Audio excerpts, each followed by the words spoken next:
Good evening, folks. Hello, hello.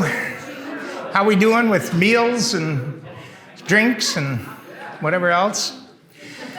Did people find beer, wine, and free cocktails in the back? No, not yet. Okay.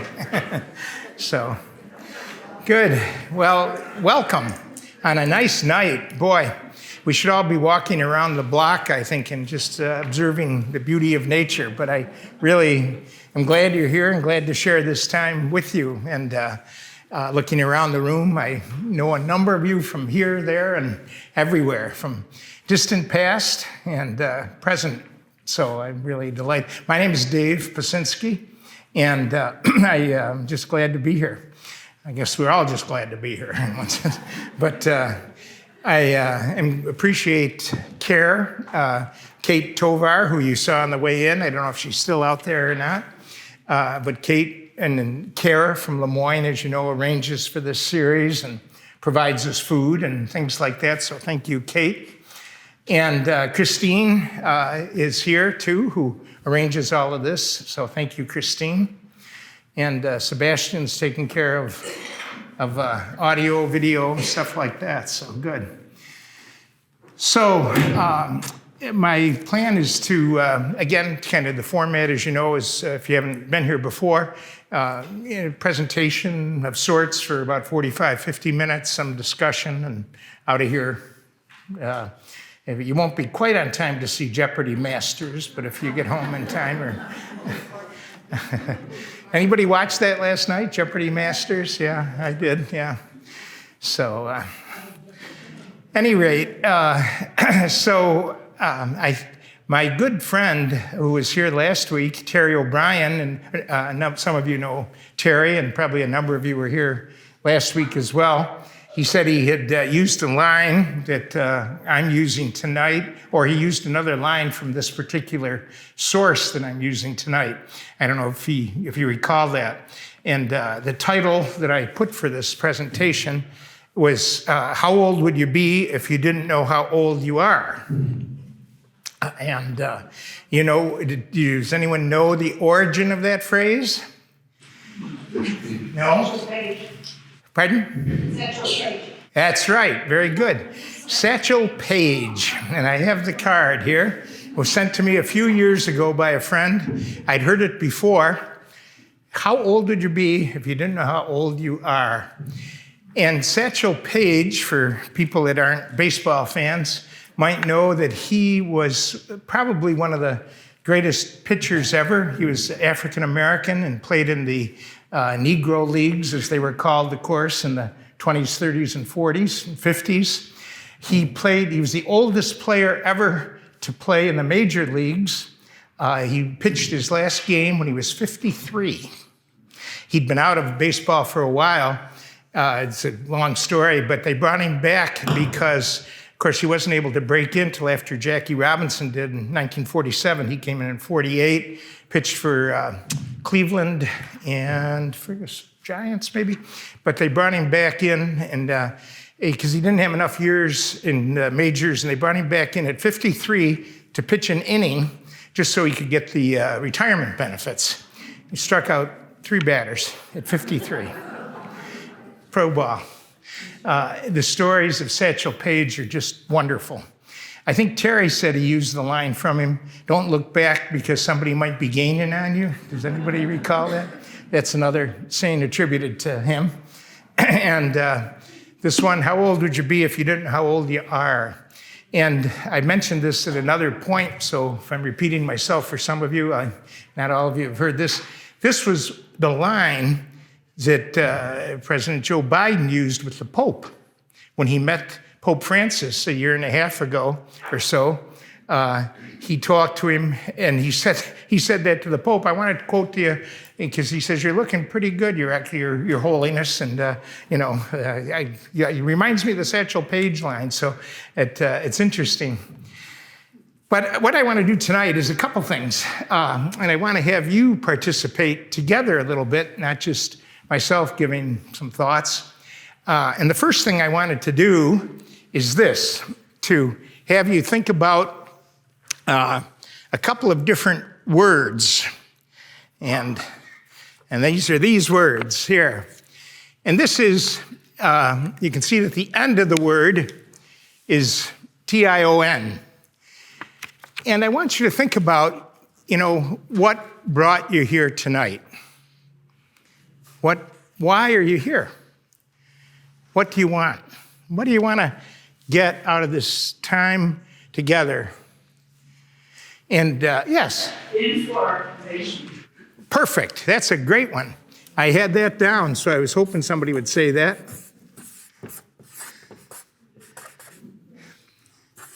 Information. Spiritualization. All right. Boy, you guys are quick. Spiritualization.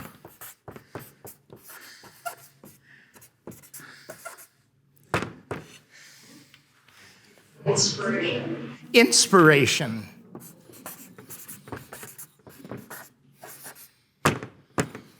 Rejuvenation. Destination. Pardon me? Destination. I'm sorry, Iwan. Destination. Destination? All right. That's one I hadn't thought of. Destination. Maybe how about rejuvenation? Rejuvenation? Pardon me, Nancy? My hearing, I should have worn my hearing aids. Rejuvenation. Recreation. No, rejuvenation. Rejuvenation. Yeah, okay. Now, that's one thing I can't promise for sure.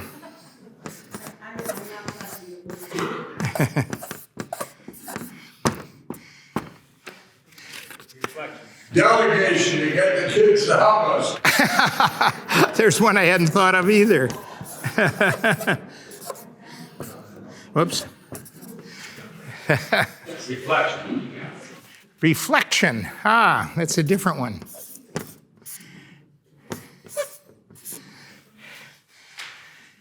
All right, I have down, you guys hit a lot of them. I have down here also socialization, maybe for some. Chance to get out and hang out on a nice night.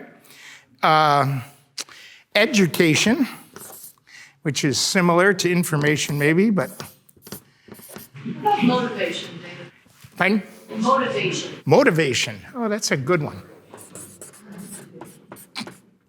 I need affirmation. And I said I need affirmation. affirmation. Boy, that's another good one I hadn't thought of.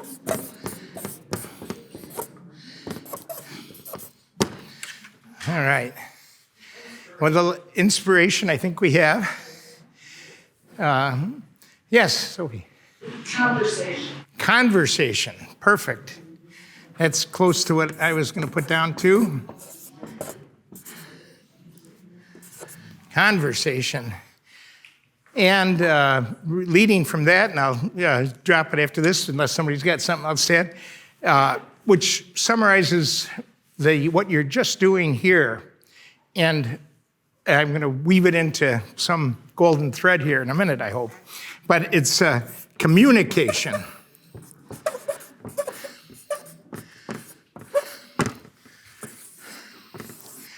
So this is what brings you here tonight.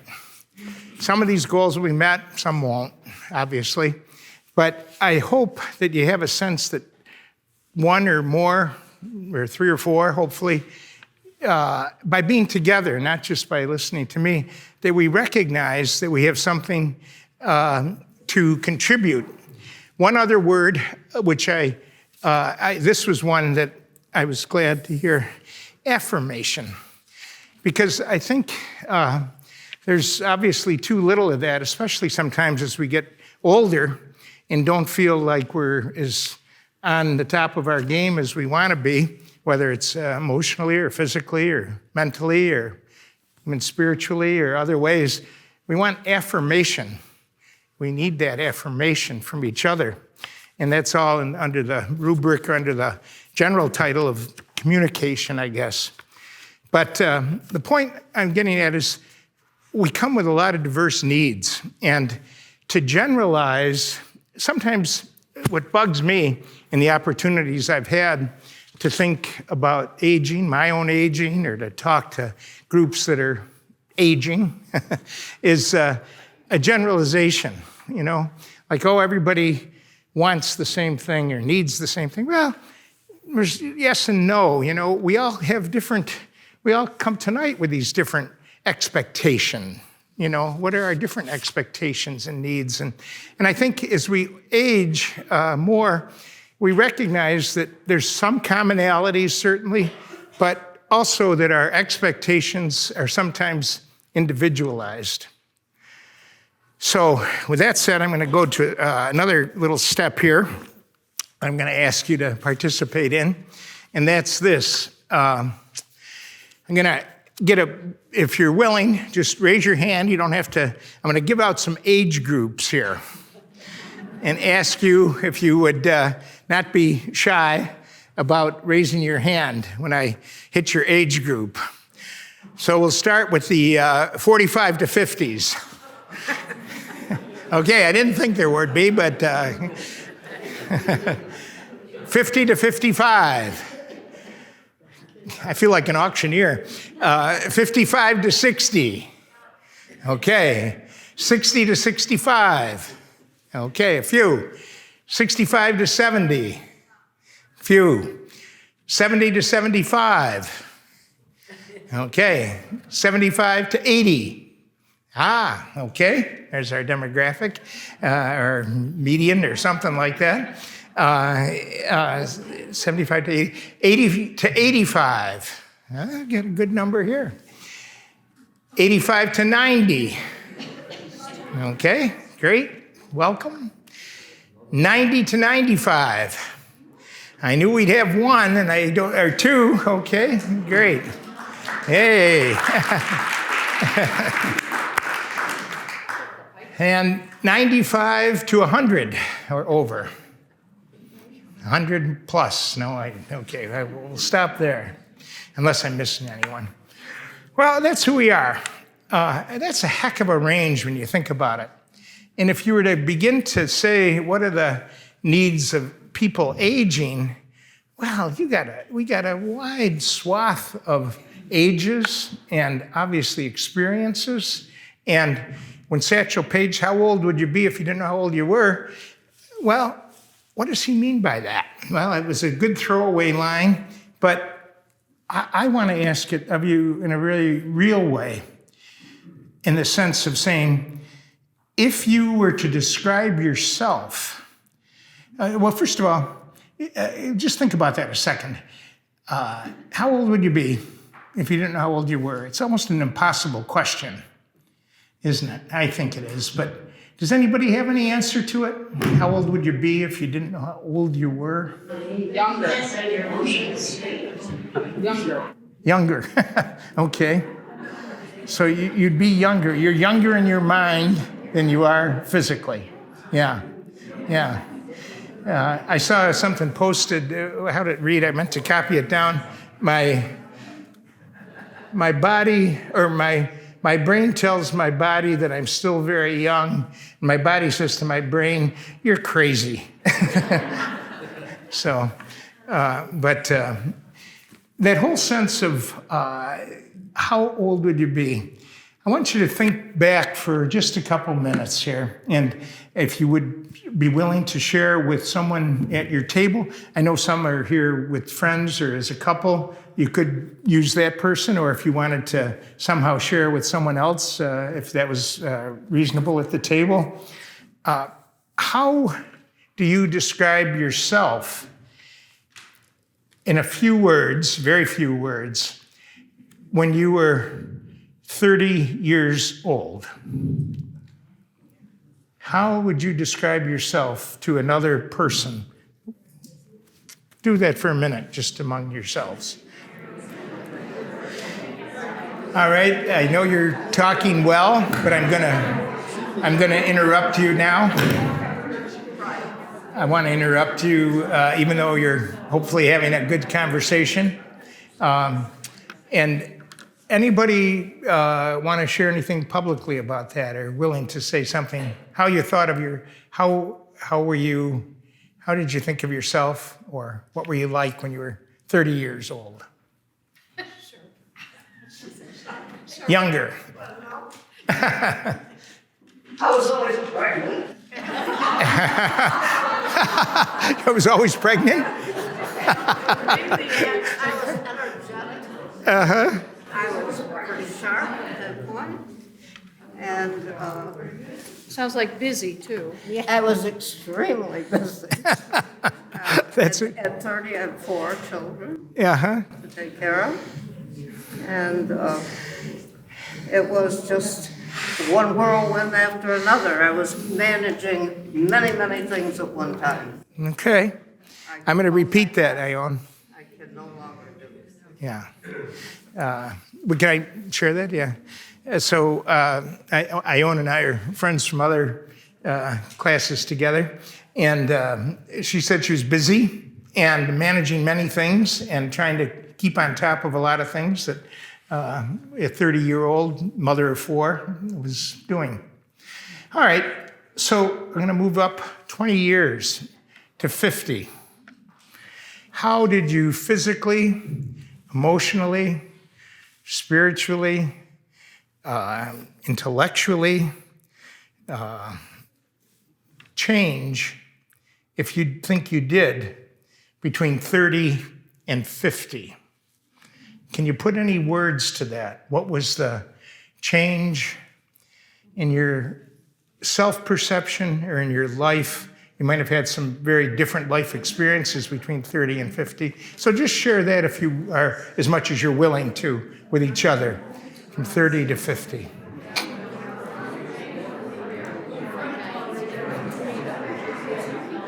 Okay, I'll interrupt you again. I'm glad that hopefully stimulated some conversation. It sounds like it did. From 30 to 50. Big time of change in the usual Ericksonian model, which we're going to talk a little bit about in a minute. But anybody willing to acknowledge that? Yes. Well, when I was 49, I was diagnosed with cancer in the 3rd stage, so I was feeling very vulnerable, very, very human, I guess I would say, not knowing if I was going to be around. Wow. The percentage was different. So my whole perspective on life changed. Wow. New appreciation, look for the blessings and all that stuff. Could everyone hear that? Yes. Okay. Thank you for sharing. That's a big change to deal with, for sure. I recall that around 50, I started to notice how much older everybody else was. And somewhere in there, I thought, well, if they're older, I must be okay. And that was where the door of reality started to open, and I was okay. So you got more observant. You got more, I don't know, reflective, or I don't want to put a word, appreciative. Okay. So appreciative to be alive, and yeah. And you were noticing more, okay? Noticing others before I come. Pat? I think I changed spiritually. When we came over here, we found a church which helped us grow. And within that church, we found a family which we left in England. So, and it really helped us both to grow spiritually. And I don't know, it was different. Yeah. Children were growing, they were Right. probably in their early teens. Right. So I had a busy life, but it made, and the priest at the church came round one day to talk to me, and he said, I would like you to lead this particular event. And I said, well, I don't think so. I've never organised a tea party. So he said, oh, you can do it. We'll help you. And I did. I took on the task, and I learned so much that, that God cared for me, and he helped me through this. Mm-hmm. Peter wasn't impressed at all. But that was Faith Alive. Yeah. We Thank had you. a lay witness mission that came to our church, Right. and I wasn't going to have anything to do with it, Uh-huh. except go to the potluck supper.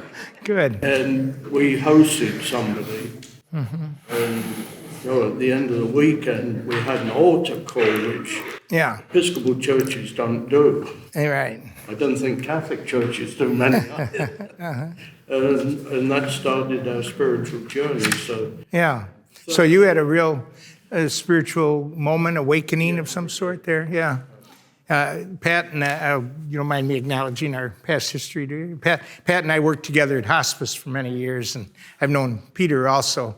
So I appreciate you sharing that Pat said she had a real spiritual awakening. You might have, if you couldn't hear her and her husband's wonderful accent there. They were singing "God Save the King" right the other day. So, but at any rate, from England and Great Britain. But that sense of a spiritual awakening through the acceptance of a new family here in their church community. And Peter seconded that and helped with the potluck dinners. And Pat helped out with organizing some activities there. Yes? Dave, I think other people might identify with this.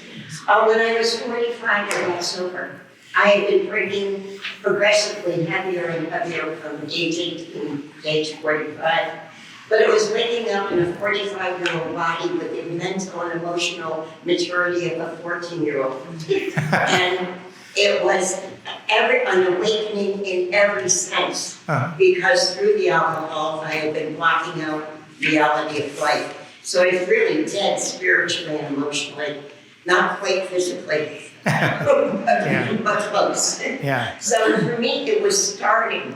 I was a late bloomer. Yeah. It was starting at age 45. Thank you, Nancy. Am I able to repeat that? Obviously, if you didn't hear, Nancy said that she had that awakening and knew that that alcohol had a role in her life that she didn't want to have anymore. So that's a spiritual, emotional, physical, intellectual, social awakening. Yeah. Were you going to? Yes, sir. At the time, I guess I was feeling that time was marching on all of a sudden. 50 years old, I'm starting to think time is going on. Is there something more? And I was starting to feel that my parents were probably right about some stuff. Yeah. Which I never picked up on. But I just felt time is going. What should I be doing about that and for that, and where am I going? So it was that kind of thought. So you had a identity awakening in some ways, or a meaning. Yeah. What meaning is different for me? Yeah. Oh, that's great. Thank you. Thank you. Well, I mean, as we think about, there's so much you can say. All of our journeys are somewhat similar, but somewhat very, very individualized during those years. And I have thought about how most of us come from a Christian tradition, Catholic or Episcopal tradition here. And, our church has some obviously important sacramental dimensions and movements within our history, within our theology. But think about the distribution. So there's baptism, which most people in these traditions receive as a child. Some don't, of course, but usually it's as an infant. And then there comes what we used to call confession, or first penance for some people, and the first Eucharist, or Holy Communion, first communion, and then confirmation. And it's just like, okay, you get to be 14 and that's it, baby. Maybe you're going to get married, maybe you're not. But that's it for sacrament. That seems very unfair and very, truncated in terms of theology. But that's a whole other subject in one sense. But what I'm trying to point out is simply that we don't get the ecclesial or the social affirmation sometimes in the rest of life, that we have those spiritual moments or high points of support, again, that end sometime in the early teens, oftentimes. And again, some may make a marriage commitment, and that is obviously a key commitment. But even if you do or don't, it's like, okay, you move on from there. There's no other markers. And that, I think, is one of the hard things about aging, is the sense that that's communicated to us. Okay, you've reached it now. Just go on. No, you're going to have the usual supports, but you don't have that kind of goal to look forward to, unless you look at the sacrament of anointing as a goal. But I don't know that most of us look at that as a goal. We look at it with great gratitude, maybe, and belief, but not as actually a goal to be a consolation devoutly to be wished kind of thing. But the point is I'm getting to is it's very hard in our society, and our tradition, Christian tradition, has not always helped a lot with that sense of what is that development of life after that time. But we know that we've had these choices to make, and at 50, and I'll move up just one more step, this is the last time I'll ask you to do this, to the 70. And some of you are on that cusp, or some of us are 75 to 80 range or whatever. But but from 50 to 70, intellectually, spiritually, emotionally, socially, you might have experienced a lot of changes. Obviously, if you've been touched by loss, by death of a spouse or parents or child, or a loved one, friends, by war, by other things. Certainly there's a lot of social experiences, but when you think of your own sense of yourself, I'm not just talking, it all fills into it, but from 50 to 70, at 70, how were you different than when you were 50? I'm going to let people talk a little, then I'd like to hear your response. Or do you want to say something here? I feel it's eternal. Pardon me? My life is eternal. My life is eternal. Life is eternal. Spiritual. Yeah, okay. Amen to that. I agree with that. But how do we think of that sense of what changed in us between 50 and 70? When you look at the changes in your own life, as much as you can share that a little bit among yourselves, and then I'll ask for a last report. All right, I'll interrupt you for a final time here. I'm glad for your conversation, and sorry to interrupt it, but I do want to give us all a chance here. So, how did you change? How do you think of yourself when you're looking at the snapshot of you at 70 and a snapshot at 50?